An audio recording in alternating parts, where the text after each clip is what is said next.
السلام علیکم ورحمۃ اللہ وبرکاتہ۔ معزز سامعین کرام، اسعدی چینل میں آپ کا استقبال ہے۔ اسعدکم اللہ فی الدنیا والآخرہ۔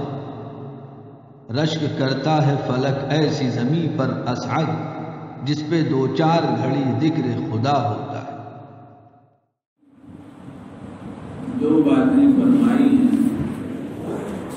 اور حق یہ ہے کہ ایک ہی بات فرمائی ہے۔ انہوں نے فرمایا ہے تم اپنا کام کرو، میں اپنا کام کروں گا۔ تم کو ہم نے صرف اور صرف اپنی عبادت کے لیے پیدا کیا ہے۔ تم یہ کام کرو، تم اس کی فکر کرو۔ رہ گیا کھانا پانی، غلہ دانا، ان چیزوں کا پیدا کرنا اور تمہاری یہ ضروریات، ان کو میں پورا کروں۔ حدیث ہے من کان للہ کان اللہ لہ۔ بندہ جب اللہ کا ہو جاتا ہے، اللہ کا بن کر رہتا ہے، اللہ کا کہنا کرتا ہے، تو اللہ بندے کے لیے ہو جاتا ہے۔ اللہ بندے کی سب ضروریات پوری کرتے ہیں۔ اللہ نے ہم کو اپنی عبادت کے لیے پیدا کیا اور فرمایا ہے کہ تم تو اس کا اہتمام کرو کہ اپنی زندگی میں ہمہ وقت ہر وقت میری عبادت میں مصروف رہو۔ میں نے تم کو کھانے پینے کے لیے نہیں پیدا کیا ہے۔ یہ بات الگ ہے کہ کھانا پینا اس نے ہماری ضرورت بنائی ہے، تو اس نے کہا کہ اس کا تو ذمہ ہمارا ہے۔ بزرگوں دوستو، اللہ کی عبادت کیا ہے؟ اور اللہ جو یہ کہہ رہے ہیں کہ رزق کا ذمہ تو ہمارا ہے۔ ہم نہیں چاہتے کہ تم یہ کرو تم وہ کرو، یہ مطالبہ نہیں ہے۔ ان اللہ هو الرزاق، یقین رکھو روزی وہی دیتا ہے۔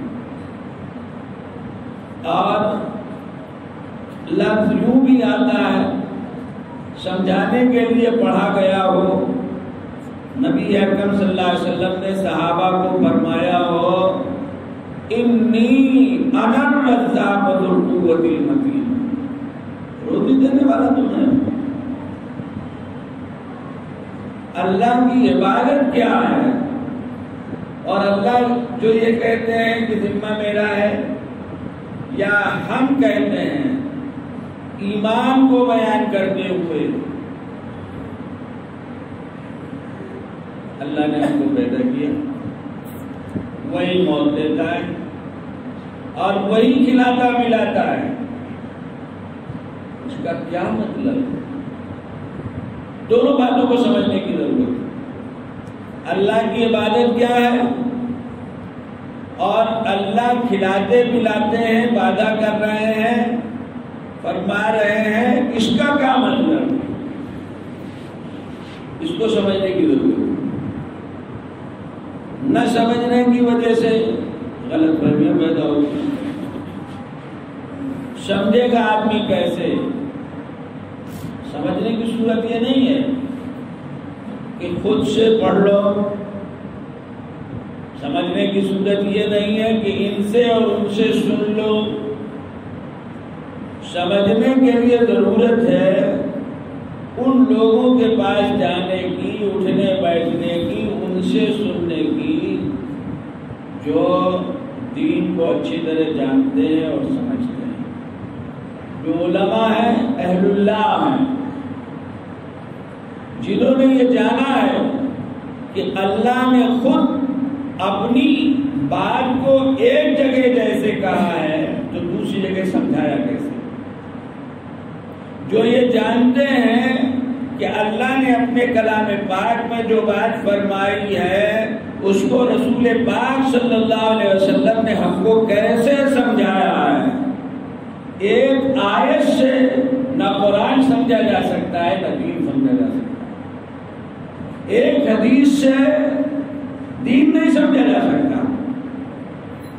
دین سمجھنا ہے تو قرآن کی ہزاروں آیات ہیں ایک دوسرے سے جڑی ہوئی. اللہ نے ان کے واسطے سے اپنی بات اور ہدایت ہم کو دی اور سمجھایا. اور سینکڑوں نہیں، ہزاروں نہیں، لاکھوں حدیثیں جن کے واسطے سے اللہ نے اپنے رسول پاک صلی اللہ علیہ وسلم کی زبان سے اور قول اور فعل سے ہم کو سمجھایا ہے.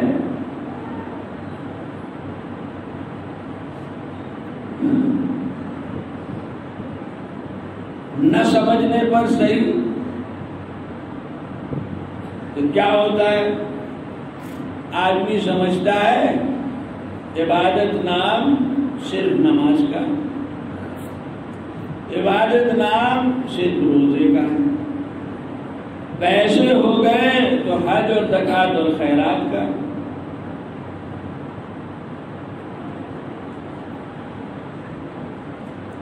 ایسے ہی اللہ کھلاتا ہے، غلط فہمی پیدا ہو جاتی ہے. زیادہ ادھر ادھر سے سن کے دماغ میں بیٹھ گیا تو آدمی کہتا ہے کہ کمانے کی کیا ضرورت ہے، گھر بیٹھو. اللہ کہہ رہے ہیں کمانے کی ضرورت نہیں ہے. اور یہی نہیں، اس سے بھی آگے ہوتا ہے بزرگوں دوستوں. کسی کا دماغ اور کمزور ہوا، طرح طرح کے لوگ ہوتے ہیں، تو وہ یہ کہتا ہے کہ اللہ کھلاتا ہے. اس کا مطلب یہ ہوا کہ اللہ ہمارے منہ میں کھانا ڈالتا ہے، ڈالے گا پہنچائے گا. تو اب آدمی کہتا ہے کہ میں تو اپنے ہاتھ سے نہیں کھاؤں گا، اللہ کھلائے گا تو کھاؤں گا، اللہ پلائے گا تو پیے گا پیوں گا. اور اللہ کا طریقہ یہ نہیں ہے کہ اللہ لقمہ کھلاتا ہوں. جب طریقہ یہ نہیں ہے کہ وہ بریانی کی پلیٹ ہمارے گھر میں نہیں اتارتے، اتار سکتے ہیں، یہ ہمارا ایمان ہے. آپ کا ایمان ہے؟ اللہ کے گھر میں بیٹھے ہیں، دل سے کہیے ایمان ہے کہ نہیں ہے؟ اللہ ہر وقت یہ کھانا اتار سکتے ہیں ہمارے گھر میں، طریقہ نہیں ہے، نظام نہیں. ایسے یہ طریقہ نہیں ہے کہ لقمہ کھلائیں گے. جیسے اماں کھلاتی ہیں، پیار اور محبت سے پلاتی ہیں بہلا بہلا کر، یہ طریقہ نہیں ہے. لیکن جب آدمی ادھر ادھر سے سن لے گا اور جو سمجھنے والے ہیں ان کے پاس جائے گا نہیں، ان سے بیٹھے گا نہیں، ان سے کہے گا نہیں کہ حضرت ہم نے آج سنا ایک صاحب کہہ رہے تھے اللہ کھلاتا ہے پلاتا ہے.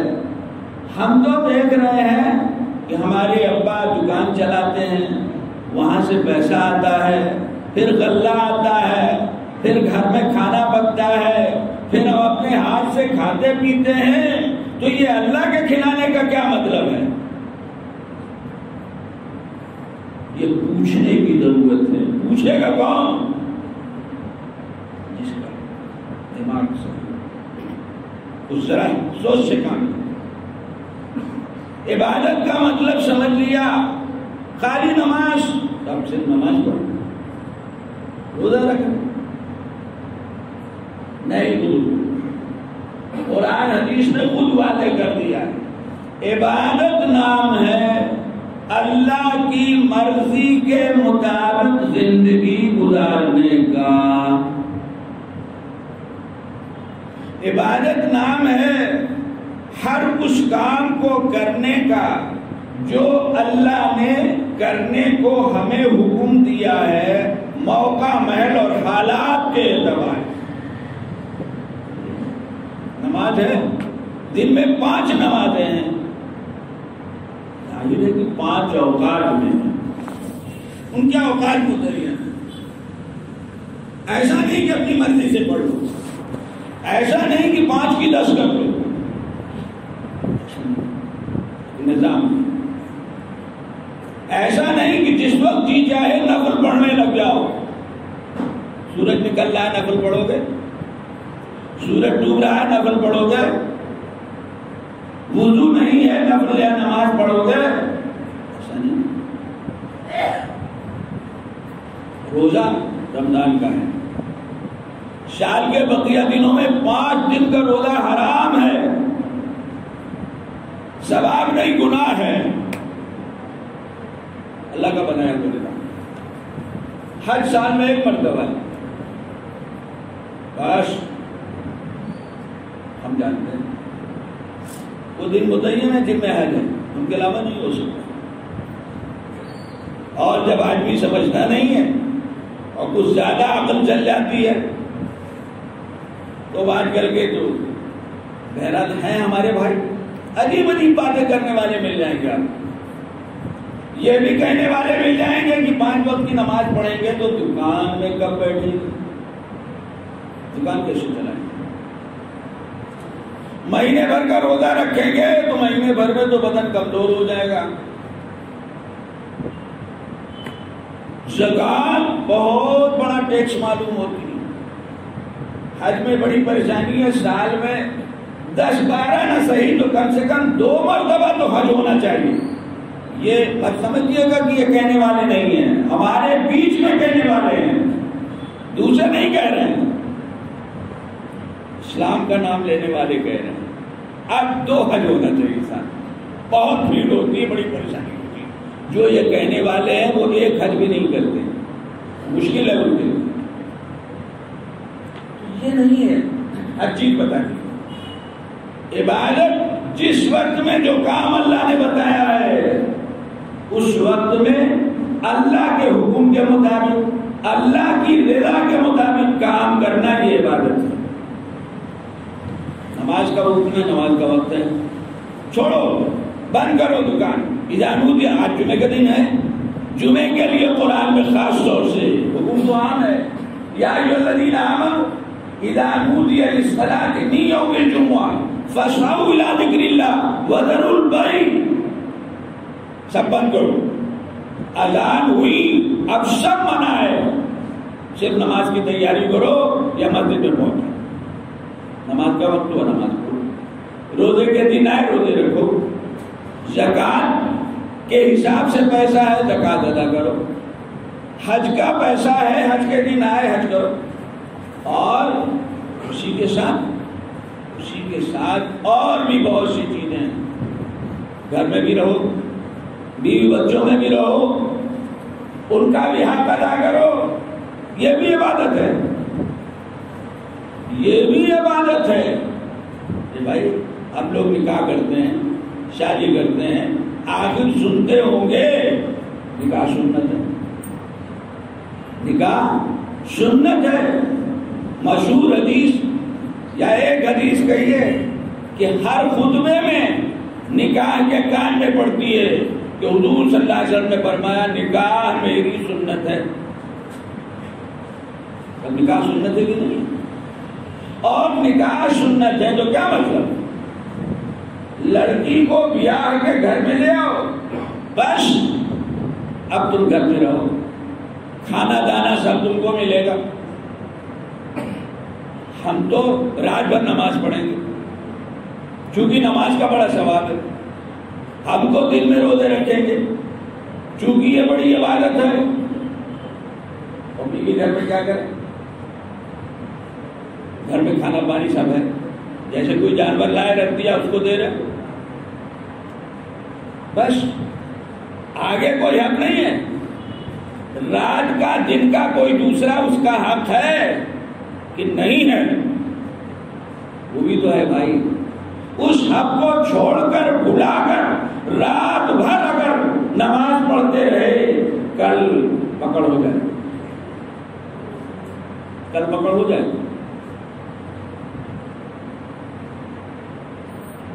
جس نے نماز پڑھنے کو کہا ہے، جس نے نکاح کرنے کو کہا ہے، جس نے بیوی گھر میں لانے کو کہا ہے، اسی نے بیوی کا حق ادا کرنے کو کہا ہے۔ ایک حدیث میں حضور صلی اللہ علیہ وسلم نے فرمایا ہے، تم میں سب سے بہتر انسان وہ ہے جو اپنے گھر والوں کے لیے اچھا ہے۔ وَأَنَا خَيْرُكُمْ لِأَهْلِي، اور میں تم میں اپنے گھر والوں کے لیے سب سے اچھا ہوں۔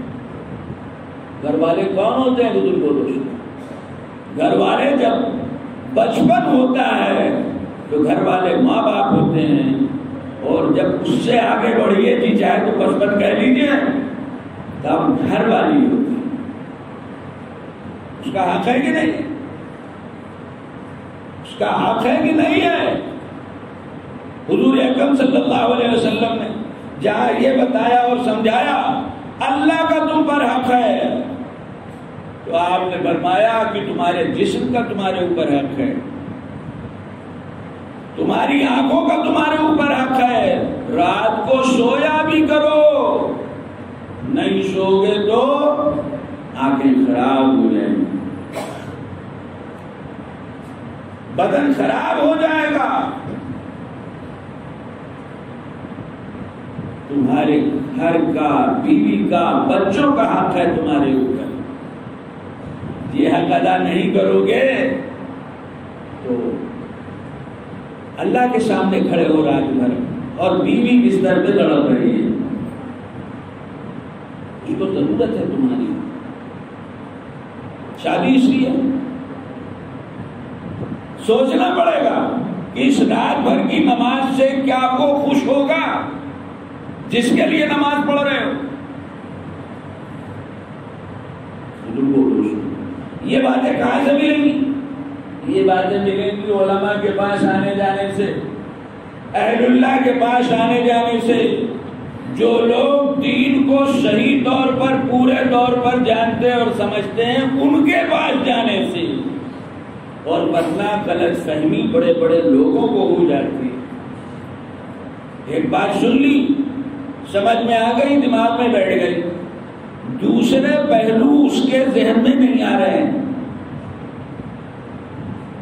ہم نے تہجد کی فضیلت سنی، رات بھر جاگنے کی، ہم نے روزے کی فضیلت سنی مثال کے طور پر، اب ذہن اس طرح نہیں گیا کہ یہی نہیں، جیسے خالی نماز ہی نہیں ہے، روزہ بھی، صرف نماز روزہ نہیں ہے، پیسے ہیں تو زکوٰۃ اور حج بھی، اسی طرح اور بھی چیزیں نہیں ہوں گی تو پھر عبادت جس چیز کو کہا گیا ہے اس کا حق ادا نہیں ہوگا۔ تو دوستو، یہ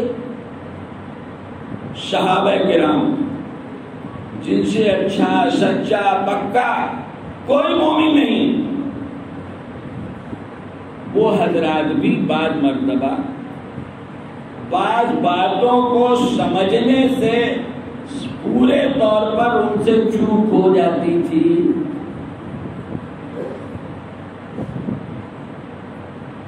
اور پھر اس طرح کی باتیں پائی جاتی، ایک نہیں کئی قصے کہ نبی اکرم صلی اللہ علیہ وسلم کی زبان مبارک سے تہجد کی فضیلت سنی، روزوں کی فضیلت سنی، اب رات پوری کی پوری تہجد میں اور ہر دن روزے میں، اور بیوی بچے کے گھر میں ختم ہو گئی بات، آگے حضور اکرم صلی اللہ علیہ وسلم کو خبر ملی، آپ نے بلایا اور آپ نے پوچھا کہ ہم نے ایسا سنا ہے، صحیح ہے؟ انہوں نے کہا جی ہاں صحیح ہے، آپ سے ایسا سنا ہے۔ فرمایا تم نے صحیح طور پہ نہیں سمجھا، اور بھی تو میں نے کچھ کہا ہے۔ اور پھر فرمایا یاد رکھو، آنکھوں کا بھی حق، جسم کا بھی حق، بیوی کا بھی حق، فلاں کا بھی حق، فلاں کا بھی حق۔ حضور کو دوستوں، عبادت نام ہے ہر حق والے کے حق کو ادا کرنے کا، عبادت نام ہے اللہ کو راضی کرنے کا، اور اللہ کو راضی کرنے کی شکل صرف نماز روزہ نہیں ہے، نماز روزے کے ساتھ اور بہت سے اعمال ہیں جن کا حکم دیا گیا ہے ہم کو. ماں باپ، ان کے حقوق، ان کو خوش کرنا، ان کی خدمت کرنا، ان کو راحت پہنچانا، بیوی کے حقوق کا خیال رکھنا، بچوں کے حقوق کا خیال رکھنا، رشتہ داروں کے حقوق کا خیال رکھنا، پڑوسیوں کے حقوق کا خیال رکھنا، یہ سب عبادت میں داخل ہے. کاروبار میں حلال حرام کا خیال رکھنا، یہ سب عبادت میں داخل ہے. یاد رکھیے اچھی طرح. ایسا نہیں ہے کہ کمائی میں جیسے جی چاہے کماؤ، 5 وقت کی نماز با جماعت پڑھو، تہجد آدھی رات سے پڑھو. یہ دین نہیں، یہ دین نہیں ہے، یہ پوری عبادت نہیں ہے بزرگوں دوستوں. تو جس عبادت کا حکم دیا گیا ہے وہ عبادت کیا ہے؟ جیسی زندگی میں نے بتائی ہے ویسی زندگی گزارو. میری مرضی کے خلاف کوئی کام نہ کرو. جو کام کرو اس میں میری رضا کو سامنے رکھو، اور میری رضا اسی کام میں ملے گی، اسی طریقے سے ملے گی جو کام میں نے بتایا ہے جو طریقہ ہے. یہ ہے عبادت. اور اللہ کھلاتے پلاتے ہیں کا مطلب ہے بزرگوں دوستو تمہاری بھاگ دوڑ اور ہمارا عطیہ. حکم ہے اس بات کا، حکم ہے اس بات کا تم بھاگ دوڑ کرو، ہم دیں گے. بے فکر ہو جاؤ، یہ مت سوچو. اب سوالات آتے ہیں، بس ابھی بات ختم کر رہا. آدمی دور دور کی سوچتا ہے. ایک نے ابھی مجھ سے کہا پیغام کے واسطے، بیمار رہتا ہے بیچارہ، گردے کا مریض ہے، گردہ بدلا جا چکا ہے اور بیماریاں ہیں، میں پریشان ہوں. ابھی تک تو ماں باپ ہیں، سب کچھ ہو گیا، میری صحت ایسی ہے، کل کو یہ نہیں رہ جائیں گے، کہاں سے کھاؤں گا؟ تو بھائی ہم لوگ تو سچے مخلص خادم دین کے نہ ہو لیکن رات دن تو یہی کر رہے ہیں. تو نسخے بتاتے ہیں. تو میں نے ان کو لکھا کہ بھائی جس نے اب تک تمہارا سب انتظام کیا ہے، 18 لاکھ روپے گردے کے آپریشن میں لگے، جس نے انتظام کیا، اور اس کے بعد ہزاروں نہیں لاکھوں روپے دواؤں میں تم خرچ کر چکے ہو، جس نے اس کا انتظام کیا ہے، وہی ماں باپ کے بعد زندہ رہو گے تو تمہارے رزق کا انتظام ہے. اس کو دیتا ہے کیسی کیسی شکلیں، تمام لوگ طرح طرح کی چیزیں بھیجتے رہتے ہیں. آج کل جو یہ میڈیا ہے اور کیا ہے جو بہرحال کچھ خیر کی باتیں بھی آتی ہیں، اگرچہ صورتحال یہ ہے کہ شر و فساد کی باتیں زیادہ رہتی ہیں. ایک آدمی کھانے کا سامان لے کے جا رہا ہے، مثال کے طور پر بند ہے، اڑا ہے، تیاریات کوئی بھی چیز، ایک کتا چھین لیتا ہے. اب کتے کے پیچھے وہ دوڑتا ہے، کچھ دور جا کر کتا ایک طرف ہو گیا، اس نے سمجھ لیا، ڈنڈا لے کے آیا، تاک رہا ہے کتے کو جہاں ہو سکتا ہے. تو کتے کو جب تاک رہا ہے تو یہ دیکھ رہا ہے بزرگوں دوستوں، ایک جوان لڑکا جس کے ہاتھ نہیں ہے، پیر نہیں ہے، کتا اپنے منہ میں اس کھانے کو رکھ کر اس کے منہ میں دے رہا ہے، وہ منہ لگا کر کھا رہا ہے. انسان کتا اپنے منہ میں لگائے ہوئے ہے، ہاتھ نہیں ہے اس کے، وہ اس میں منہ لگا کر کھا رہا ہے. یہ منظر جب اس نے دیکھا جس کے ہاتھ سے چھینا تھا، جو ڈنڈا لے کے گیا تھا کہ کتے کی خبر لیتا ہوں، کھڑا ہے سناٹے، ڈنڈا پھینک دیا، واپس گیا. خیر انسان ہی ہوتا ہے، اگرچہ کبھی حیوان ہو جائے. جا کے بازار سے کافی سامان لے کے آیا، اس کے پاس رکھا، جس پہ وہ نوجوان رونے لگا.